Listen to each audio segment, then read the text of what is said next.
Light and darkness are one of the most powerful pairs of symbols in almost any language and culture. We have lots of sayings that employ these symbols. There are dark days indeed, and we are kept in the dark. We suffer dark nights of the soul. And sometimes something hidden is brought to light, or a light is shone on it. Or maybe after a time of doubt and confusion, you have one of those moments when suddenly the lights go on for you. For Buddhists, the moment of conversion is called enlightenment. And in our Christian tradition, especially in the Eastern churches, it has been called illumination. These symbols seem to need no explanation because they are somehow written into our human psyche from birth.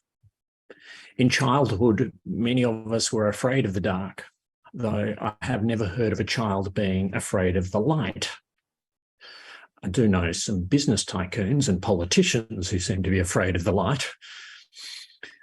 The fact that we can move back and forth so easily between the literal meaning of the word light and the metaphorical meaning, almost without noticing we're doing it, shows how naturally these symbols work for us. Tonight, we gather to celebrate the feast of Epiphany. And you could define the word Epiphany as an enlightenment or an illumination or a moment when the lights go on. And so the readings we have heard read are full of images of light breaking through the darkness. The symbol of the star, so central to the story of the Magi visiting the infant Jesus, is a symbol of a bright light that shines in the darkness of the night sky and draws strangers to the place of enlightenment, the place of Epiphany. The prophecy from Isaiah develops the image at length after opening with the words, "Arise, shine, for your light has come." Light has come to us and for us, and now we are to shine, to reflect that light. And the apostle in the reading from the letter to the Ephesians speaks of bringing to light the plan of the mystery hidden for ages in God who created all things. The particular focus for both Paul and Isaiah is on the drawing of the Gentiles into the light of God previously made known to Israel. And the story of the journey of the Magi to visit Jesus depicts this. And Matthew alludes to the Isaiah passage as he tells it by repeating Isaiah's image of the gifts of gold and frankincense being brought from far-off nations. But for us gathered here all these years later, the idea that the God of Israel is now the God of the Gentiles too is not a shocking new revelation. We kind of take it for granted, especially seeing we are Gentiles. So what does the Epiphany mean now? Is there anything new still being brought to light, or is it all past history now? Well, it seems to me that there is something else important that underpins what Paul and Isaiah were talking about, and which continues to be an ongoing source of epiphany in our day. You see, the real issue was not just who does this God accept and welcome, but what kind of God is this? How does this God operate? What are the ways and means by which this God deals with the world and its peoples? And when the answers to those questions come to light, they still take us by surprise and leave us struggling to work out how to live them out in practice. There are at least two aspects of this that come to light in the readings we heard tonight. The first is the extension of the image of God drawing the Gentiles to the light. And that is that God is not on about dividing us all up into insiders and outsiders, clean and unclean, righteous and unrighteous, acceptable and unacceptable. Now, we might think this is yesterday's news with regard to the Gentiles, but we just keep coming up against it again and again because it is so much a fundamental human condition to think in such divisive categories. No sooner have we let go of one old antagonism, but our darkness mutates and turns us against some other group. If it's not Gentiles, it's black people, or it's Asians, or it's women, or it's queue-jumping refugees, or it's homosexuals, or it's Muslims, or it's unreconstructed men, or Trump supporters, or homophobic conservatives. Again and again, we divide ourselves up into us and them. And us is okay, so long as we protect ourselves against them, because they are a threat to everything we hold dear and the source of all that is corrupt and degenerate. But God will have none of it. And when the first people to recognize Jesus for who he really is are pagan astrologers from the vicinity of Iraq, you know that God is not going to respect any of our categories of who does or doesn't belong.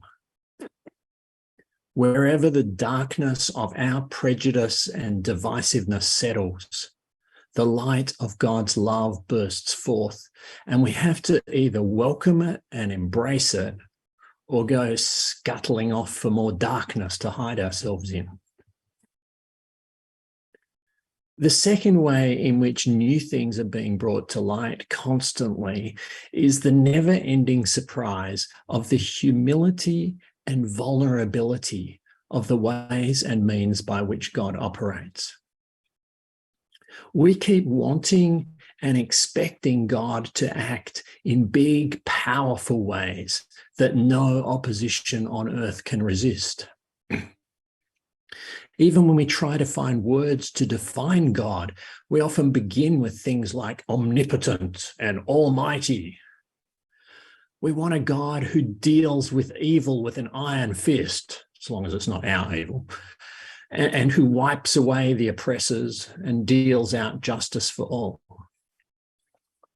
Now, this, of course, does link back to my previous point, because in this desire, we're again dividing the world up into goodies, us, and baddies, them, and expecting God to endorse our divisions and anoint us as the iron fist of justice. Now, the Magi themselves were no doubt expecting to see a vision of power and wealth and influence. Where did they go first, seeking the newborn Messiah? The palace, of course. That's where rulers are born. That's where God would appear, surely. But God upturned their expectations and brought a surprising truth to light. God continually does it again and again. We expect an avenging warrior God, and we get a vulnerable refugee baby. We expect surroundings of wealth and influence, but we get simplicity and homelessness. We expect the religiously orthodox to recognize and honor his arrival, but instead we see only pagan outsiders and despised nobodies. We expect a mighty triumph, but instead we get a crucified victim. Arise, shine, for your light has come. This epiphany goes on and on. We are continually surprised and even disturbed as God's ways and means are brought to light.